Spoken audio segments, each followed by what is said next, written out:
Okay, so in the last episode we did quite a lot of work to this fretboard. We did all the marking out and we've got the fret slots at least partially cut, so we're ready to kind of crack on with that a little bit. However, I've been shopping and I've had a few parts turned up, so I'm going to set this back to one side and do a little bit more work on the neck because I've had my tuners turn up. So these are tuners by Goto. I believe they're the 707 GBs, but they look very nice, and they're the kind of vintage style ones where you poke the string into the center of the actual string post. I always like those. So what I want to do in this episode is to get those fitted, but that means I need to put the veneer on the front of the headstock and do a few more little bits and bobs as well. Now, in the last episode, I did say that I wasn't very happy with this headstock shape, and I've kind of done a little bit of work on it, and as you can see, I've adapted the template slightly. I've drawn on the line that I'm going to change it to there. So the first thing I'm going to do is I'm just going to whip that additional material off, and then we can start to look at that veneer.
Okay, so that's the headstock thinned down, and you might be able to see that. I've actually tapered it towards this end. So it's about 12mm at the fretboard end of the headstock, but it goes down to about 10mm at this end. And my thinking is I don't need as much strength up here, so I can afford to take a little bit of material out to relieve some of the weight. And of course the weight right at this tip will have the most effect. So that's all good now. So next up is I need to prepare and glue on this facing. Now there's been a bit of controversy about the facing. Some people said it doesn't really match the rosewood of the fretboard. I think it's close enough. I haven't got a problem at all with that. And what you need to bear in mind as well is that the fretboard is going to be oiled, but the headstock facing is going to be lacquered. So they're always going to look different because of those two finishes. As it stands, they're not that dissimilar, so I'm more than happy to go with it. Other people have said that the headstock should be left with the stripes in. I actually like the idea of stripes on the back, but not on the front. And some people said that the headstock should be either the colour of the body or the colour of the rest of the neck. I will point you in the direction of many, many brands of guitars that say that doesn't necessarily have to be the case. So I'm quite happy to go with what I'm going to go for. So the first step in this is I'm quite happy with pretty much all of this. So I'm going to just mark round very roughly with the yellow pencil because I'll be able to see that. And we'll get this over to the bandsaw and get it rough cut.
And with that cut to shape, I don't see any reason not to just bang a bit of tight bond on and get this glued together.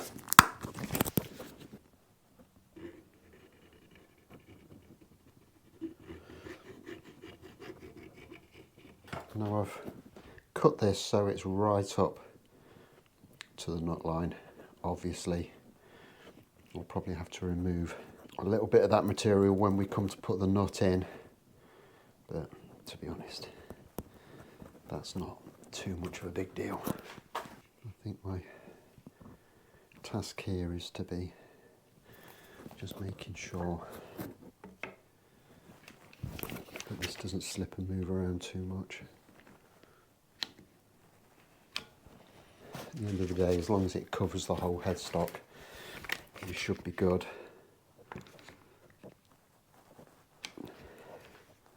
Because obviously we'll need to route this to shape, plus the headstock will be bound, so we'll be removing an extra kind of 1.5 millimeters when we do that. So we don't need to be kind of ridiculously accurate with this.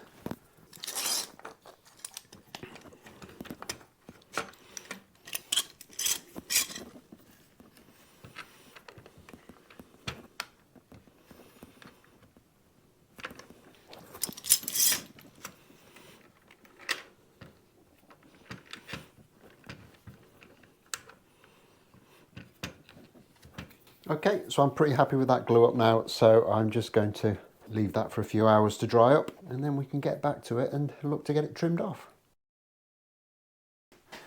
Okay, so this has been left overnight now, so the glue should be more than dried. So I'll just get off the million clamps that I put on. We can have a look at it. Now I'm pretty sure at some point somebody is going to say that this joint around the transition from the neck into the headstock is going to be a bit of a weak point and perhaps could be an issue going forward, but I think what needs to be borne in mind is that obviously this is a scarf joint, so there isn't any short grain running through here. All of this along here is long grain, and it's also multi-laminate, so I really can't see there being any issue at all with the strength of this neck. Okay, and there's hardly any material at all excess on this veneer, so as it's only a few millimeters thick and there isn't much material to remove, I'm just going to kind of go around and trim it with a flush trim bit in my small router, and then very quickly I will just route in the binding channel as well. Now what I'm going to do is I'm going to try and leave that a little bit short of where I've left this excess material on at the nut line, but we'll just see how that goes. But first off, like I say, I'll just get this in the vise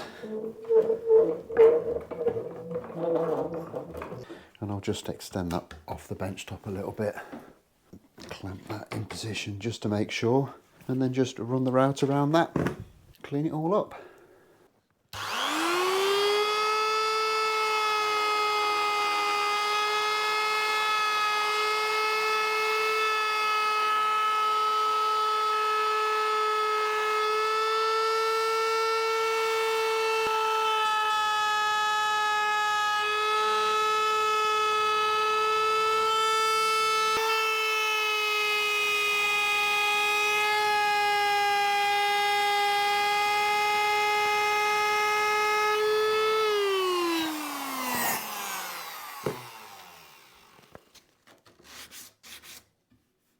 And with that done, I'm just going to do my standard technique for routing 1.5mm binding channels. I've took the 1/2 inch bearing off this cutter and just replaced it with two 9mm ones, which will give me 3mm less diameter on the bearing, which leaves me 1.5mm exposed cutter, which will cut me a nice channel for my binding. And I'll just set that up. So we've got 6mm of exposed cutter on there.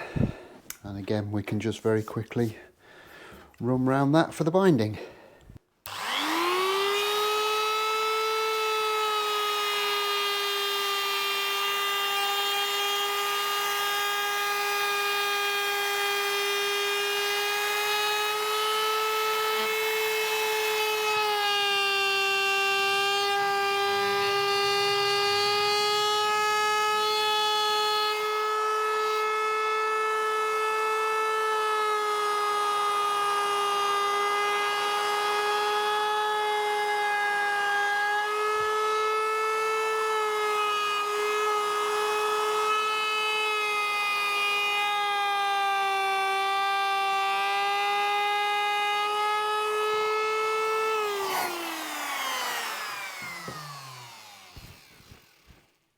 And hopefully you can see there that that's just made a really, really nice job of cutting that binding channel. I'm not going to bind it just yet because I want to make sure that I've got everything sorted out on the fretboard and everything else before I do that. But for the time being, that's made a really nice job of that. So my next little job is I want to get the tuners installed, and for that I'm going to once more kind of modify this template. So what I'll do is I will mark this out for where the tuners are going to go, drill my holes in, or drill a location hole from where I can then locate the holes onto my headstock so I can drill them through. And I've just drilled those out. So I'm now going to kind of get this into position on the headstock. Just going to clamp that in place. So with that in position, I'm just going to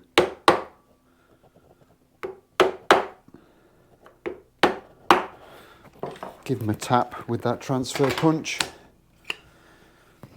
and see where we're at. So I'll get this over to the drill press, get this drilled out. What I'm going to do is I'll set the drill up so that I'm drilling down and just the very tip of this Forstner bit will break through, and then I can flip it over and just finish off the holes from the other side.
Okay, so they've drilled out really nicely. That is a pretty new drill bit.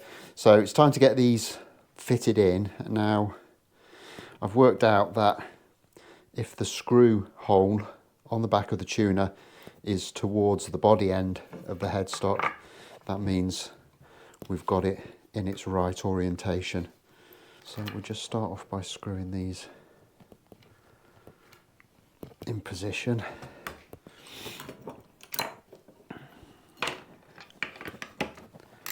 A little bit of overkill here.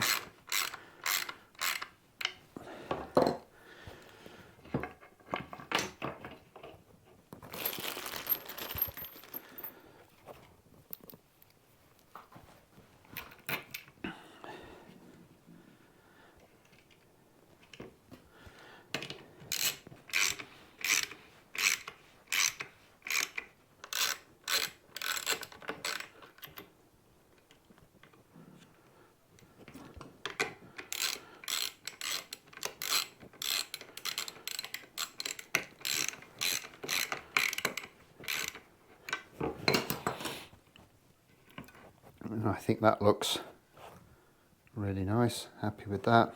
I kind of always think bass tuners look like they're sticking out an awful long way from the headstock, but I think that's just a function of them being kind of so much bigger than the normal ones. But obviously you want them to be a little bit away from the headstock just so you can kind of grab hold of them easier.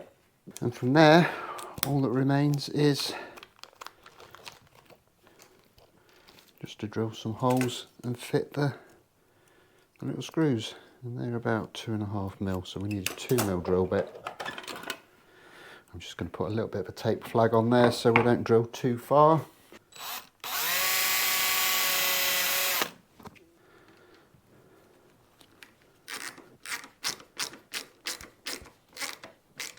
No need to crank down on these screws. These tuners are mainly held in by the big collar that fits to the front. These screws are realistically just stopping any twisting.